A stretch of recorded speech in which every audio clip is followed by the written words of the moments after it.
Assalamualaikum warahmatullahi wabarakatuh. Selamat pagi. Saya dengan rekan-rekan saya dari kelompok 3 mata kuliah Etika Bisnis dan Profesi kelas F dengan dosen pengampu Pak Agus Kusmana. Hari ini akan mempresentasikan PowerPoint tentang etika bisnis dan profesi. Ini adalah anggota dari kelompok 3, yaitu terdapat saya sendiri, Aldi Keisha, dengan NIM 21101111199. Ada Fadli Subiakto dengan NIM 21101111209. Ada Dinda Sekar Arum dengan NIM 21101111227. Dan Novaldi Atala dengan NIM 21101111228. Adapun outline dari presentasi hari ini adalah pendahuluan, kemudian tinjauan pustaka, pembahasan, dan penutup. Pendahuluan yang akan dibahas adalah latar belakang dahulu, yaitu dalam kehidupan sehari-hari kita berulang kali dihadapkan pada pertimbangan etis dalam pengambil keputusan. Ada beberapa hal yang terlibat dalam membuat keputusan yang etis. Ini menimbang apa yang benar dan apa yang salah. Sering dikaitkan dengan keputusan yang tak terhindar dan sulit. Dipengaruhi oleh norma, keadaan, kepercayaan, kepribadian masing-masing, dan lingkungan di mana pribadi itu berada. Istilah etika memiliki banyak arti yang berbeda. Etika itu berhubungan dengan moralitas, tetapi sebenarnya bukan moralitas juga secara tepat. Etika bisnis dan profesi adalah penerapan pemahaman kita tentang apa yang benar dan apa yang salah dengan berbagai intuisi, teknologi, transaksi, aktivitas, dan inisiatif yang kita sebut bisnis. Etika harus diterapkan dalam bisnis dan profesi dengan menunjukkan bahwa etika sesuai dengan tujuan bisnis, terutama mengejar keuntungan. Kemudian rumusan masalah dari PowerPoint ini adalah: 1. Apa saja prinsip dalam berbisnis yang akan kita bahas nanti. 2. Apa pengertian etika bisnis dan profesi. 3. Apa tujuan serta manfaat etika bisnis. Dan 4. Apa penjelasan bisnis yang beretika. Adapun tujuan dari penelitian ini adalah: 1. Untuk meningkatkan pemahaman mahasiswa terkait etika bisnis dan profesi. 2. Yaitu meningkatkan kesadaran dan pentingnya etika dalam berbisnis dan profesi. Dan ketiga adalah untuk membantu mahasiswa untuk menentukan atau menetapkan keputusan dalam bisnis dan profesi secara rasional dan intuitif. Lalu manfaat penelitian ini, yang pertama adalah manfaat bagi penulis. Manfaat penulisan makalah ini bagi penulis adalah untuk memahami serta mendalami terkait materi yang disampaikan. Dan yang kedua adalah manfaat bagi pembaca, yaitu untuk memahami prinsip dan pengertian, serta membantu untuk menentukan dan menetapkan keputusan dalam berbisnis dan profesi. Selanjutnya adalah tinjauan pustaka. Etika, apa itu etika? Pasti banyak yang bertanya-tanya, etika itu apa sih? Nah, etika ini berasal dari bahasa Yunani yang berarti ethos. Ethos itu adalah cara bertindak, adat, dan kebiasaan. Etika dapat didefinisikan sebagai seperangkat prinsip moral untuk membedakan yang baik dari yang buruk. Nah, etika secara umum itu adalah suatu aturan, norma, dan tata cara yang biasa digunakan sebagai pedoman bagi masyarakat dalam berperilaku sesuai baik dan buruk dan norma yang berlaku di masyarakat. Nah, biasanya sebenarnya etika itu tidak tertulis dan emang dari hati nurani manusia aja. Selanjutnya akan dilanjutkan oleh rekan saya. Baik, selanjutnya ialah bisnis menurut para ahli. Yang pertama ada menurut Griffin dan Ebert. Bisnis ialah suatu kegiatan menyediakan barang sesuai keperluan dan keinginan konsumen. Sedangkan menurut Sukirno, suatu aktivitas dengan maksud mendapatkan keuntungan.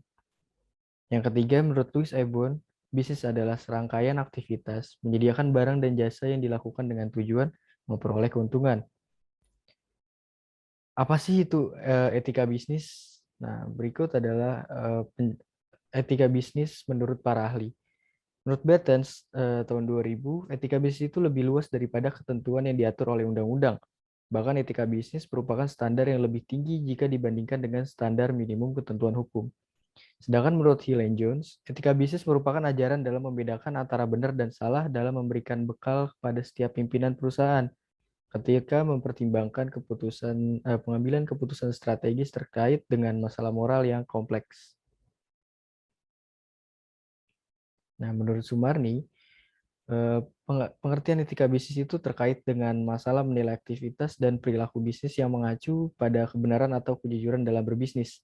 Menurut Business and Society Ethics and Stakeholder Management, etika bisnis adalah disiplin yang berkaitan dengan baik buruknya suatu tugas dan kewajiban moral dalam konteks bisnis. Nah, tadi kan udah etika bisnis. Sekarang apa sih tuh etika profesi? Sama nggak ya? Gitu. Kedua hal ini hampir serupa. Etika profesi berasal dari kata profesus yang artinya ahli atau mampu. Profesi adalah suatu kemampuan atau keahlian untuk melakukan suatu bidang pekerjaan. Jadi etika profesi adalah suatu aturan ataupun pedoman bagi para anggota profesi untuk bertindak dengan sesuai aturan ataupun kode etik profesi yang telah disepakati oleh organisasi profesional yang menaungi di bidang tersebut. Selanjutnya ada pembahasan. Berikut adalah ada 6 karakteristik profesi. Yang pertama adalah keahlian berdasarkan pengetahuan teoritis. Yang kedua, adanya pendidikan ekstensif. Yang ketiga, ada dinaungi asosiasi profesional. Yang keempat, adanya ujian kompetensi. Yang kelima, ada terdapat pilihan institusional. Yang keenam, ada mempunyai lisensi. Dengan karakteristik inilah yang membedakan pekerjaan yang termasuk profesi dengan pekerjaan lainnya. Nah, apa sih tujuan etika bisnis dan profesi? Etika bisnis dan profesi bertujuan untuk menjaga dan mengontrol sekaligus memberikan batasan-batasan pada kegiatan bisnis agar bisnis tetap dilakukan dan berjalan sebagaimana mestinya, yaitu jujur dan adil tanpa merampas hak satu pihak manapun dan merugikan siapapun. Selain itu, etika bisnis dan profesi juga menciptakan citra baik perusahaan. Nah, apa sih manfaat-manfaatnya jika kita menerapkan etika bisnis dalam berorganisasi? Yaitu yang pertama memiliki citra yang baik di mata konsumen serta para masyarakat. Yang kedua memaksimalkan keuntungan sekaligus memaksimalkan sumber daya. Yang ketiga juga sebagai langkah preventif pencegahan masalah. Baik, terima kasih. Sekian dari saya. Selanjutnya akan dilanjutkan oleh rekan saya. Selanjutnya ada peranan etika bisnis dan profesi. Yang pertama sebagai penghubung pelaku bisnis. Refleksi nilai atau etika bisnis yang diterapkan perusahaan untuk menjaga loyalitas konsumen. Lalu ada kontrol terhadap individu, yaitu penerapan kebiasaan atau budaya moral atas pemahaman dan penghayatan nilai-nilai dalam prinsip moral. Lalu yang terakhir ada pedoman dalam kegiatan masyarakat sekaligus pedoman dalam kegiatan bisnis, yaitu tindakan yang tepat, benar, dan boleh dilakukan dalam bisnis yang diharapkan menguntungkan semua pihak yang terlibat. Selanjutnya ada prinsip etika bisnis dan profesi. Yang pertama, prinsip otonomi, yaitu kemampuan pelaku usaha secara sadar untuk mengambil keputusan dan bertindak mengenai jalannya kegiatan bisnis yang menurutnya baik. Lalu yang kedua ada prinsip keadilan. Pelaku usaha harus berlaku adil tanpa membeda-bedakan dan memberikan keistimewaan tertentu pada salah satu pihak, baik dalam lingkup internal maupun eksternal bisnis. Yang ketiga ada prinsip kejujuran. Prinsip ini diterapkan dengan maksud agar mempunyai hubungan baik karena berlandaskan kejujuran dalam lingkup manapun. Lalu yang keempat ada prinsip saling menguntungkan. Dengan penerapan prinsip ini, maka semua pihak yang terlibat akan mendapatkan keuntungan secara rata tanpa dirugikan apapun. Yang kelima, prinsip integritas moral. Prinsip yang menekankan agar pelaku usaha dan kegiatan usaha tidak merugikan siapapun dalam segala tindakan bisnis yang dilakukan. Selanjutnya yaitu bisnis yang beretika. Yang pertama, berdasarkan sudut pandang ekonomi, bisnis yang baik dan beretika adalah bisnis yang menghasilkan keuntungan tanpa membuat salah satu pihak merasa dirugikan. Yang kedua, berdasarkan sudut pandang hukum, bisnis yang baik dan beretika adalah bisnis yang mengikuti aturan dan norma yang berlaku. Yang ketiga, berdasarkan sudut pandang moral, bahwa bisnis yang baik adalah bisnis yang sesuai dengan ukuran-ukuran moralitas. Selanjutnya ini ada company profile dari PT Bank Sentral Asia Tbk. PT Bank Sentral Asia (TBK) atau BCA diresmikan berdiri pada tanggal 21 Februari 1957 dengan nama Bank Sentral Asia (NV). Sejak berdiri, banyak hal yang dilalui. Salah satu hal yang dilalui adalah krisis moneter yang terjadi pada tahun 1997. Dikarenakan krisis moneter pada 1997, pada tahun 1998, Badan Penyihatan Perbankan Indonesia atau BPPN mengambil alih PT Bank Sentral Asia (TBK). Semenjak diambil alih oleh BPPN, PT Bank Sentral Asia berhasil pulih kembali pada tahun yang sama. Pada bulan Desember, aset BCA mencapai 67,93 triliun rupiah, sangat berbeda dari tahun sebelumnya yang hanya 53,36 triliun rupiah. Sekarang Bank Sentral Asia telah menjadi salah satu bank swasta terbesar di Indonesia. BCA menawarkan banyak fitur dan rangkaian jasa untuk memenuhi kebutuhan-kebutuhan nasabah. Yang pertama, price atau harga. BCA memberikan harga terjangkau untuk memenuhi kebutuhan nasabah. Harga tersebut bervariasi dan mencapai pasar menengah ke bawah maupun menengah ke atas.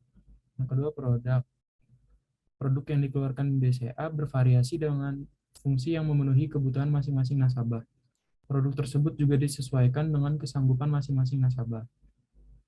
Lalu yang ketiga ada place atau tempat. BCA juga memiliki banyak cabang di seluruh Indonesia, bahkan di daerah demi kenyamanan dan kemudahan masyarakat. Selanjutnya ada promosi. BCA mengiklankan produk dan jasanya melalui media seperti spanduk, koran, televisi, media sosial, dan lain sebagainya. BCA juga memberikan harga yang terjangkau dan penawaran produk yang menarik. Lalu ada proses. BCA mengimplementasikan pelayanan yang baik bagi seluruh nasabah. Saat komunikasi dan keluhan keperluan, karyawan BCA menyambut dengan ramah dan memberikan solusi terbaik atas keperluan nasabah. Yang kedua ada physical evidence. Kantor operasional BCA memiliki ciri tinggi dengan warna biru tua, interior gedung juga bernuansa biru tua seperti logo BCA. Lalu yang terakhir ada people. Karyawan BCA dilatih untuk memiliki kinerja tinggi dan sikap yang sopan dan ramah agar dapat membuat nasabah merasa nyaman sehingga tetap menggunakan jasa dari BCA. Selain Bank BCA, kelompok kami akan membahas mengenai PT Fast Food Indonesia (TBK). PT Fast Food Indonesia adalah suatu perusahaan yang menjadi pemilik tunggal dari KFC yang berada di Indonesia. Perusahaan ini didirikan oleh Gelail Group sejak tahun 1978. Sementara Kentucky Fried Chicken atau yang umum didengar sebagai KFC adalah suatu perusahaan makanan cepat saji asal Amerika Serikat yang didirikan oleh Kolonel Harlan Sanders. Di Indonesia sendiri, KFC bermula dari satu outlet yang berada di Jalan Melawai, Jakarta sejak Oktober 1979. Dan ternyata KFC berhasil mengikat selera masyarakat Indonesia dengan melakukan beberapa penyesuaian. Salah satu penyesuaian yang dilakukan KFC adalah mengubah kentang goreng menjadi nasi pada hidangan ayam goreng. Awalnya ayam goreng akan disajikan bersama kentang. Namun dengan pengamatan bahwa masyarakat Indonesia lebih menyukai nasi, maka KFC mulai menyesuaikan menunya, yaitu ayam goreng akan dihidangkan bersama nasi. Dan penyesuaian ini terbukti efektif karena menoreh keberhasilan yang membuat KFC dapat membuka cabang-cabang baru di berbagai daerah, bahkan mengembangkan berbagai menu lainnya. Selanjutnya kita akan membahas mengenai analisis marketing 7P yang dilakukan oleh KFC. Yang pertama yaitu mengenai produk. KFC menjual ayam original dan ayam crispy yang sesuai dengan selera masyarakat. KFC juga memperluas menu dengan menjual berbagai jenis burger seperti cheeseburger, beef burger, chicken burger, dan lain sebagainya. Jadi KFC nggak hanya menjual ayam goreng dan nasi, tapi juga ada burger, bahkan sekarang juga ada cream soup, spaghetti, bento, dan lain-lain. Yang kedua yaitu mengenai place. Seperti yang telah dijelaskan sebelumnya, outlet pertama KFC di Indonesia itu di Jalan Melawai. Dan outlet ini menjadi pelopor outlet-outlet KFC lainnya yang ada di Indonesia. Dan berkat perkembangannya, outlet KFC ini dapat ditemukan di mana saja di seluruh Indonesia. Dan biasanya outlet KFC ini berada di dalam mall ataupun outlet sendiri. Yang ketiga yaitu mengenai price atau harga. Nah, KFC ini memberikan harga yang dapat dijangkau oleh semua kalangan segmen, baik menengah ke bawah ataupun menengah ke atas. Jadi, KFC merupakan makanan bagi semua kalangan, dan biasanya KFC juga memberikan harga-harga promo atau biasanya mereka menggolongkan ke harga-harga paket atau combo tertentu. Selanjutnya yaitu mengenai promotion. Strategi promosi yang dilakukan KFC adalah penyediaan paket combo pada menu yang lebih murah daripada pembelian produk satuan sehingga konsumen lebih tertarik. Nah, telah dijelaskan sebelumnya kalau KFC ini biasanya nyediain paket-paket combo, tapi KFC selain nyediain paket combo juga ada paket ala carte atau produk satuan, dan biasanya ini dibikin lebih mahal. Jadi, konsumen akan lebih tertarik untuk membeli paket combo gitu. Jadi, biasanya paket combo akan lebih murah. Yang selanjutnya yaitu mengenai people. Karyawan KFC sudah terlatih dengan baik dalam pelayanan konsumen dan komunikasi. Hal ini agar karyawan dapat mengetahui dan menerapkan pelayanan terbaik. Dan biasanya itu KFC menerapkan ada best employee atau karyawan terbaik untuk bulan ini, dan itu akan menambah motivasi bagi para karyawan. Selanjutnya itu cycle evidence. Nah, KFC ini punya ciri khas banget nih, yaitu menjual ayam dalam sebuah ember karton yang berlogo KFC dengan grafik Colonel Sanders di depannya. Jadi biasanya embernya ada foto pemilik KFC, yaitu Colonel Harlan Sanders. Yang terakhir yaitu proses. Nah, KFC memiliki opsi drive-thru dan walk-in bagi pelanggan. KFC untuk proses pembelian, KFC memiliki opsi drive-thru dan walk-in bagi pelanggan, tapi KFC juga menawarkan jasa delivery untuk pelanggan yang memesan dari rumah. Bahkan seiring dengan perkembangan zaman, KFC sekarang bisa diakses melalui aplikasi ojek online. Nah, tadi mengenai analisis 7P analisis marketing 7P yang telah dilakukan oleh KFC. Sekarang kita akan membahas mengenai studi kasus. Pada studi kasus kali ini, kelompok kami menggunakan Telkom Indonesia sebagai contoh. Telkomsel diduga melakukan tindakan manipulasi dalam program Talkmania. Perusahaan BUMN tersebut dituduh tetap melakukan penarikan pulsa pelanggan walaupun dalam program tersebut dinyatakan bahwa Telkomsel menjanjikan telepon gratis antara sesama produk operator seluler tersebut selama 90 menit. Namun, pelanggan dikecewakan dengan kenyataan bahwa pelayanan tersebut sering gagal dan hanya memberikan jawaban dengan permohonan maaf setelah melakukan SMS kepada nomor yang diberikan untuk melakukan pendaftaran. Hal ini disebabkan oleh sistem operator yang sedang sibuk dan pelanggan diminta untuk melakukan SMS ulang untuk mencoba daftar lagi.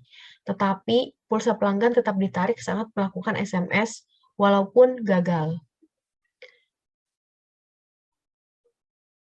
Nah, untuk penyelesaiannya, bagi perusahaan Telkomsel harus melakukan perbaikan dalam kode etik perusahaan. Tindakan tidak etis tersebut akan menyebabkan hilangnya kepercayaan pelanggan terhadap perusahaan Telkomsel. Hal ini juga akan menyebabkan para pelanggan Telkomsel bermigrasi atau pindah dengan menggunakan jasa layanan kompetitor lainnya.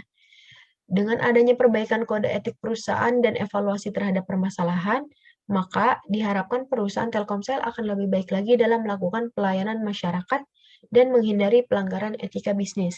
Maka dari itu, perusahaan Telkomsel harus kembali melakukan kegiatan masyarakat untuk kembali mendapatkan kepercayaan masyarakat, pembenaran kode etik perusahaan, dan evaluasi perusahaan untuk menemukan sumber permasalahan dan memperbaikinya. Nah, setelah rekan-rekan saya sebelumnya memaparkan materi mengenai etika bisnis dan profesi, lalu dilanjut company profile dan studi kasus, maka sebagai penutup, kami memberikan kesimpulan, yaitu berdasarkan pembahasan, kami dapat tarik kesimpulan bahwa keberadaan etika bisnis dan profesi berperan penting sebagai pedoman atau acuan dalam pelaksanaan pekerjaan terkait benar atau salahnya suatu tindakan atau bahkan pengambilan keputusan yang dilakukan. Etika bisnis menjadi standar berperilaku bagi para pegawai, manajer, dan keseluruhan pihak di perusahaan. Sedangkan etika profesi adalah pedoman pekerjaan yang dilakukan dengan mementingkan konsumen dan masyarakat umum. Sekian presentasi yang dapat kami sampaikan. Semoga apa yang kami sampaikan dapat memberikan manfaat dan memberikan ilmu-ilmu baru bagi rekan-rekan sekalian. Kurang lebihnya kami mohon maaf. Wassalamualaikum warahmatullahi wabarakatuh.